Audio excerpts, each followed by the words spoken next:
የሊዲያ ሴራ እንግዲህ ታወቀ ማለት ነው። ማያ አውቃባታለች። እሷ ግን የታመመች እያስመሰለች ብትልም ማያ እውነቱን አወቀች። ታዲያ አባዬ እዚህ ቤት ከገባሽ ቀን ጀምሮ ቀልቤ ውስጥ ምንም አልተቀበለሽም ብሎ ጎትቶ ከቤቱ አስወጣት። ትናንትና ማለት ነው። ማያ እንግዲህ የላካት ማን ይመስላችኋል? ናቲ ነው የላካት የተመስገንንና የተውትን ትዳር እንድታፈርስ። እናም ትላንትና ቀኑ ደርሶ እንግዲህ ለተመስገን በሻይ መልኩ ሰጠችው ማለት ነው። እሱም ራሱ ስቶ ሲወድቅ የምትፈልገውን ነገር አደረገች ማለት ነው። እናም ገንዘቡን ዛሬውኑ አስገቡልኝ ብላ ስልክ ስታወራ ነበር። እንግዲህ በማይዳን በማይቀለድ በሽታ ቀልዳ። ታዲያ ማያ አንቺ እኮ ምንሽም የታመመ ሰው አይመስልም፣ በፍጹም ታማሚም አትመስም፣ አውቀሽ ነው ድራማ እየሰራሽባቸው ነው እንጂ እያለቻት ነበረ። አንቺ እንዴት እንደዚህ ትይኛለሽ? ታውቂኛለሽ እንዴ ብለው ከእሷ ጋር አፍላፊ። እንደውም ትናንትና እች የልጅ አሮጊት እኮ አላማዬን እንዳላሳካ ዘጋችብኝ። ቆይ እንዴት ነው የማደርገው እያለች እንግዲህ በጣም ተናዳ ነበረ ማለት ነው። እና እንግዲህ ወይዘሪት ሊዲያ ተመስገን ከዛ ጋር ከነቃ ምን እንደሚያደርጋት ለማመን ይከብዳል ማለት ነው። ምክንያቱም ደግሞ ባመኑት ሰው መከዳት ከባድ ነው። አብሮ አደጌ ነች ብሎ ነው እሱ ያቀረባት በንጹህ ልቡ ትሁትን እያስከፋ። ግን እሷ እንግዲህ ተልኮ ነው፣ ፍቅርም አይደለም ምንም አይደለም፣ ገንዘብ ነው አታሏት። ገንዘብ ልክ እንደ ቲና ማለት ነው። ቲና እንግዲህ ያኔ አባዬ ለስታደርስ እንደነበረው ነገር ነውና እንግዲህ ዞሮ ወይዘሪት ሊዲያ ስራዋን ሰራች ማለት ነው። አባዬ ታዲያ አባዬ ሚስት እችን ልጅ ቀልቧ አልወደዳትም ነበረ። በመሀል ላይ ደግሞ ደህና ሰው መስላት ሁሉንም አሳመነቻቸው እሷ ማለት ነው። እና ምን አይነት ልጅ እንደሆነች የእውነት የሁላቸውንም ልብ ካገኘች በኋላ ስራዋን ሰራች ማለት ነው። ስለዚህ ከዚህ በኋላ የሚመጡ ነገሮች እንግዲህ ያው ከበድ ይላሉ ትንሽ። ማያም እንግዲህ ፍቅር ይዞኛል ብላ ትናፋረቃለች። ልጁ ፍቅር ሳይሆን ሊሸጣት እንደሆነ በፍጹም አልገባትም። ይህኔ ቆንጆ አስከፋዎች እንዴ ምናምን እያለ ቴክስት ልክላታል። ያንን ቴክስት ትሁቴ አንብባ እንግዲህ በጣም ነበር የተናደደችው። ማያ አሁን አፍላ እድሜዋ ላይ ነው ያለችው። ማንም ምንም ቢላት ምንም አይገባትም፣ ደርሶባት ካላየችው በስተቀር ማለት ነው። እንደዚህ ነው የፈለገ ነገር ምክር ብትዘክሯቸው እንኳን አይሰሙም በዚህ ወጣትነት ማለት ነው። እና ትሁቴ ደግሞ እኔ ያየሁትንና ያሳለፍኩትን እሷ ማየት የለባትም። እች እኮ ገና እንቡጥ አበባ ናት፣ ገና ማበባዋ ነው። በምን አይኑ ነው እያየብኝ ስትል እንግዲህ ትሁቴ የእውነት በጣም ነው እንደ ያስደነቀችኝ። ና ልጁም ደግሞ ኧረ እኔ ምንም አላደረኳትም ነው። አሁን ተመስገን አይቶታል። ተመስገን አይለቀውም ማለት ነው። ተመስገን የራሱን ችግር ከተወጣ በኋላ ተመስገን አሁን ለራሱ ከትሁት ጋር በጣም ነው የሚጣሉት።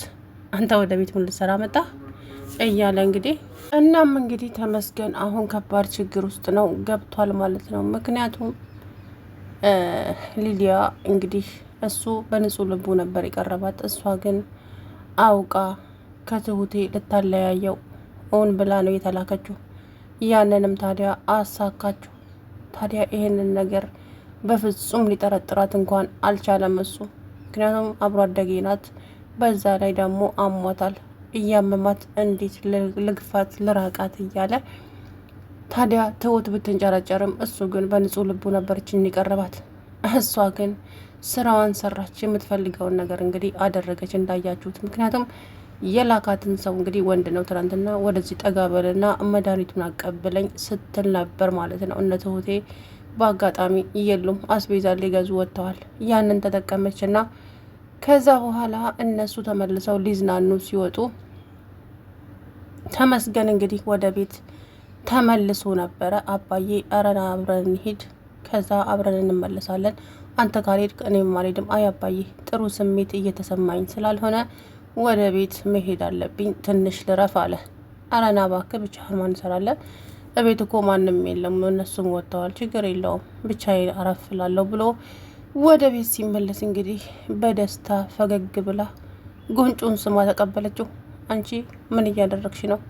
ከእንደዚህ አይነት ነገር ተቆጣቢ ያላልኩሽም እንዴ? ቆይ ምን እየሆንሽ ነው ብሎ ተቆጣት።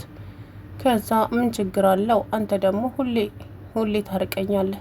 ቆይ ምን ችግር አለው ብስምህ ምናምን አለች። ስነ ስርዓት ያዥ እኔ እኮ ያምሻል ብዬ ነው እንጂ ሚስቴን ለሰከንድ እንኳን እንዲከፋት አልፈልግም። ስለዚህ ስነ ስርዓት ብትይዥ ነው የሚሻልሽ አላት። ከዛ በኋላ እሺ በቃ አትናደድ አለች። እሷ እኮ አውቃ ነው። እሱ ግን ምንም ሊገባው አልቻለም።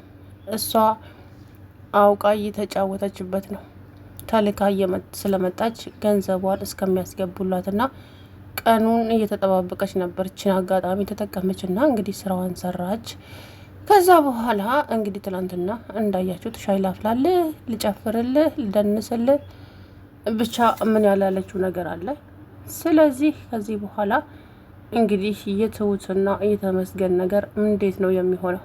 ከባድ ነገር ይፈጠራል። ምክንያቱም ያላሰበችው ነገር ነው የሚሆንባት። ትሁቴ በጣም ነው የደነገጠችው፣ በጣም ማለት ነው። እንግዲህ አላቅም፣ አንዳንዴ በሰው ህይወት ይገቡና በግድ የነሱ ያልሆነውን ነገር የራሳችን እናድርግ የሚሉ ሰዎች በጣም ብዙዎች አሉና ከእንደዚህ አይነት ሰው ደግሞ ፈጣሪ ይጠብቀን ማለት ነው። እና አሁን እንግዲህ ትሁት ምን ትል ይሆን? ተመስገንንስ እንዴት ታደርገዋለች?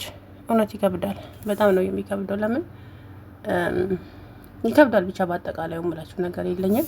ከዚህ በኋላ ብዙ ጭቅጭቆች፣ ብዙ ንትርኮች ሊነሱ ይችላሉ። እነኛን ነገሮች ደግሞ ትሁት እንግዲህ እኔ እንጃ በምን እይታ እንደምታየው አላውቅም። ለምን እየሆነ ያለው ነገር ልክ ስላልሆነ ማለት ነው።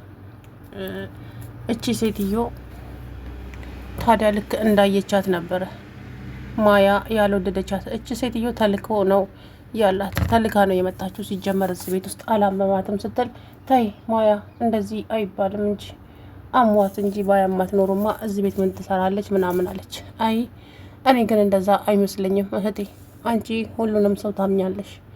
ይሄ ነው አንቺን የሚጎዳሽ። ለማንኛውም እኔ ግን አልተዋጠልኝም። እኔ ካልተዋጠልኝ ደግሞ አልተዋጠልኝም ነው። ስለዚህ መብቴ ነው አይደለ እንዴ ሰውን መገመትም ሆነ መጠርጠር አለቻት። ኧረ ተይ አንቺ ልጅ ታይ ግን ታይ አለች። አይ አልተውም፣ በጣም አዝናለሁ ትሁቴ። እኔ ሰዎችን እንደዚሁ አይቼ ነው የምረዳው። ለማንኛውም እንግዲህ ከዚህ በኋላ ምንም የሚፈጠር ነገር እንደሌለ ያው ማለት ይጣላሉ። በጣም ነው የሚጣሉት ትሁትና ተመስገን። የምሬ ነው፣ በጣም ነው የሚጣሉት። ትሁቴ በጣም ልታዝን ትችላለች። ለዚህ ነበር እንዴ አምታ ያስቀመጥካት እዚህ ቤት ልትል ትችላለች። ለምን በምታየው ነገር ነው ልትረዳ የምትችለው ትሁት። ስለዚህ እንግዲህ ተመስገን አጣብቂኝ ውስጥ ይገባል። ከዚህ በኋላ ህይወቱን በሙሉ ነው የበጠበጠችበት ወይዘሮ ሊዲያ ማለት ነው። እሷ አስባና አቅዳበት ነው እዛ ቤት የገባችው ሲጀመር። ስለዚህ ተመስገን ደግሞ ስለሚወዷት ብቻ በንጹህ ልቡ ቀረባት። ምንም ማድረግ አይቻልም። ከዚህ በኋላ እንግዲህ ብዙ ቻሌንጆች ሊኖሩ ይችላሉ፣ ብዙ ነገሮችም ሊመጡ ይችላሉ። እንግዲህ ያንን ደግሞ የምትወጣው እሷ ራሷ ናት ማለት ነው፣ ማንም አይደለም። ስለዚህ እንግዲህ አብረን የምናየው ይሆናል ማለት ነው። ሰላም ውድና የተከበራችሁ የቻናሌ ቤተሰቦች እንዴት ናችሁ? አለሁ ደህና ነኝ። እንግዲህ ትሁት ከባድ ችግር ውስጥ ገብታለች፣ ከባድ ፈተና ውስጥ ገብታለች ማለት ነው። ምክንያቱም ደግሞ ነገሩን እንዳያችሁት ነው። ለምን ወይዘሮ ሊዲያ እንግዲህ አስባና አቅዳበት ነው የገባችው። ነግሱንም ደግሞ አስተካከለችው ማለት ነው። ያሰበችውን አሳካች። ከዚህ በኋላ እንግዲህ ምን እንደሚፈጠር አብረን የምናየው ይሆናል ማለት ነው በቀጣይ